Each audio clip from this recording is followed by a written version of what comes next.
नमस्कार दोस्तों, मैं आपका भाई नीरज कुमार। कल की क्लास में हम लोग पढ़े थे वास्तविक संख्या। क्या पढ़े थे? वास्तविक संख्या। वास्तविक संख्या में हमने आपको बताया था कि आखिर परिमेय संख्या क्या होता है।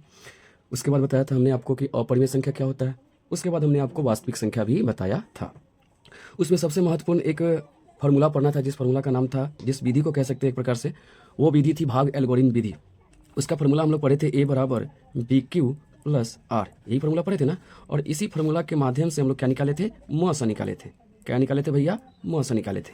और इस पे कल ढेर सारी क्वेश्चन बनाए थे। आइए, कल की वीडियो अगर आप नहीं देख पाए हैं तो फिर इस वीडियो में आप समझने का प्रयास कीजिएगा, और पिछला वीडियो भी जाके आप देख सकते हैं। और एक छोटी सी रिक्वेस्ट आपसे कि आप मेरे यूट्यूब चैनल पर नए हैं तो प्लीज़ मेरे यूट्यूब चैनल को सब्सक्राइब करें, बेल आइकन को प्रेस करें और एक छोटा सा प्यारा सा लाइक करके भी जाए। आइए वीडियो को शुरू करते हैं। देखिए, एक और आपके एक्सरसाइज 1 के ए का क्वेश्चन है, समझिएगा।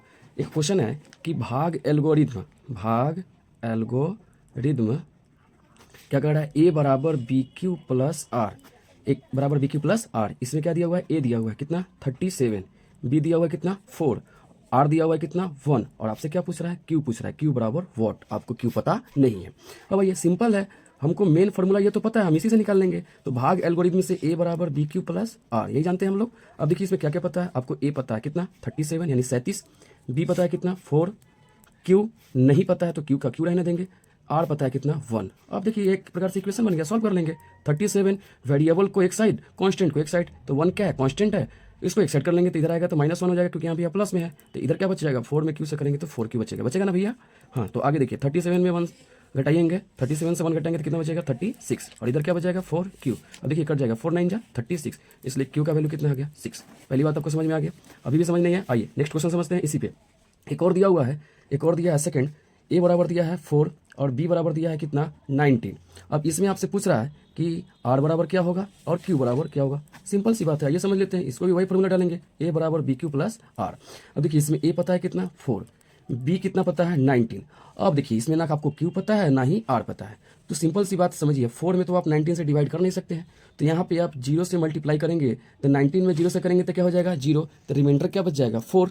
तब ना 19 में 0 से मल्टीप्लाई करेंगे तो 0 हो गया, और 0 में 4 प्लस करेंगे तो क्या हो जाएगा? 4, जो यहाँ पे है, जो LHS RHS के इक्वल है। यानी यहाँ पे अगर कंपेयर किया जाए तो बी कितना है? 19, क्यू कितना है? 0, और आर कितना है? 4। यानी मान आ गया, क्यू का वैल्यू कितना? 0 एंड आर का वैल्यू कितना? 4। यही आंसर हो गया। और भी अब आइए नेक्स्ट क्वेश्चन फिर एक है। ए बराबर बी क्यू प्लस आर से हमें बी दिया है 4, क्यू दिया है 8, आर दिया है 1 और ए हमसे पूछ रहा है। तो सिंपल सी इसी फॉर्मूला पे सबको डाल दीजिए।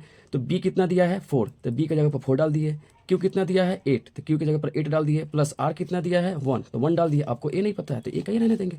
अब सिंपल सी देखिए, ए बराबर 4 8 जा 32 यानी 8 चौका 32, अब प्लस कितना? 1, तो ए का वैल्यू कितना आ गया? 32 में एक जोड़ेंगे तो कितना होगा? 33। यही आपका आंसर हो गया। इससे भी समझ नहीं आया, एक और क्वेश्चन समझिए। एक और क्वेश्चन, तीसरा चौथा जो भी है समझिए। ए बराबर बी क्यू प्लस आर में आपका ए दिया है 10, बी दिया है 3।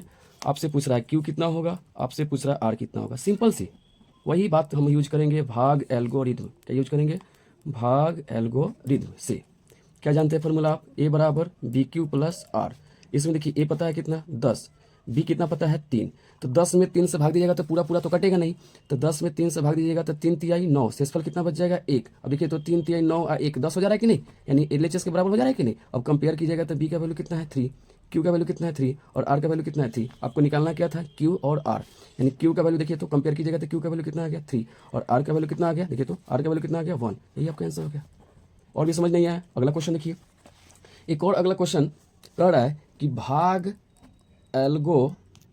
एल्गोरिथम से मासा ज्ञात करें। क्या ज्ञात करें? मासा ज्ञात करें। इसको बड़ी बारीकी से समझिएगा, प्रश्न को, बहुत अच्छा प्रश्न है। कोई प्रश्न है 12,576 और 4,052, इससे से हमको क्या निकालना है? मासा।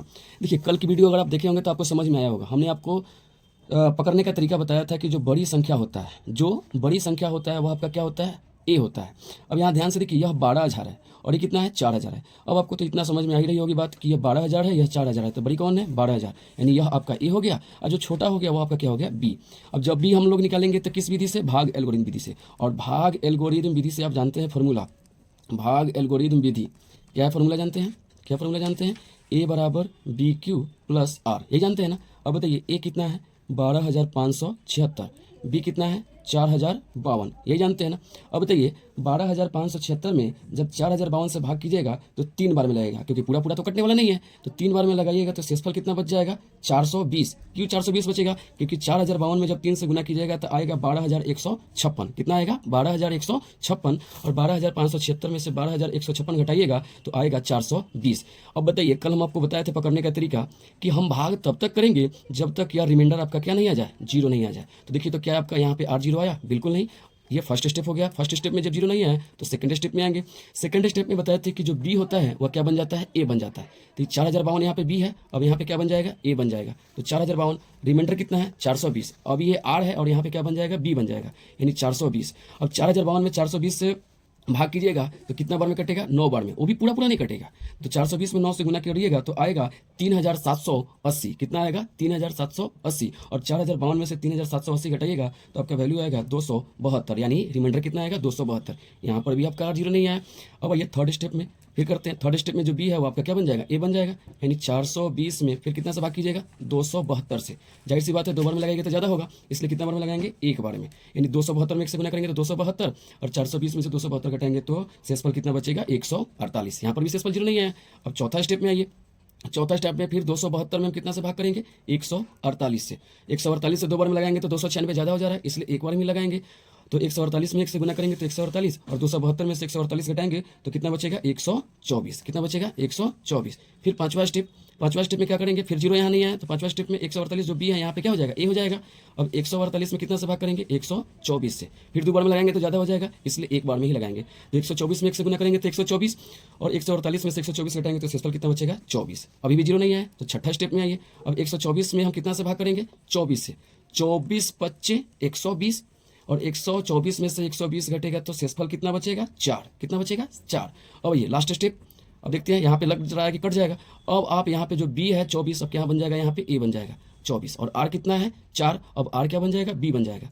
तो सॉरी, बी बन जाएगा। बी का वैल्यू कितना है? 4। अब 24 में 4 से भाग कीजिएगा तो 4 छक्के 24, पूरा कट गया, तो शेषफल कितना बचा? जीरो। और हमने आपको बताया था जब शेषफल जीरो आ जाए तो समझिए आपका भाग क्या हो गया? बन गया। और हमने बताया था कि जिससे आप भाग किए हैं, याद रखिएगा, फिर वही बात बोलना है, जिससे आप भाग किए हैं और भाग करने पर शेषफल जीरो आ गया है, वही आपका क्या कहलाएगा? मौसा कहलाएगा। तो बताइए यहाँ पे भाग कितना से किए हैं? 4 से किए हैं ना? कितना से किए भैया? 4 से किए हैं, इसलिए आपका मौसा कितना हो जाएगा? बताइए, मौसा कितना हो जाएगा? 4। यही आपका आंसर हो जाएगा। और आपके फर्स्ट एक्सरसाइज में बस यही क्वेश्चन है, अब बनाने का प्रयास कीजिएगा तो पूरा बन जाएगा। कल की क्लास में हम आपको सिखाएंगे कि आखिर हम किसी भी धनात्मक विषम पूर्णांक और ऋणात्मक विषम पूर्णांक, धन पूर्णांक, इन सबको कैसे प्रूफ करेंगे, ये कल की वीडियो बनाएंगे। तो आशा करते हैं कि आज जो वीडियो आपको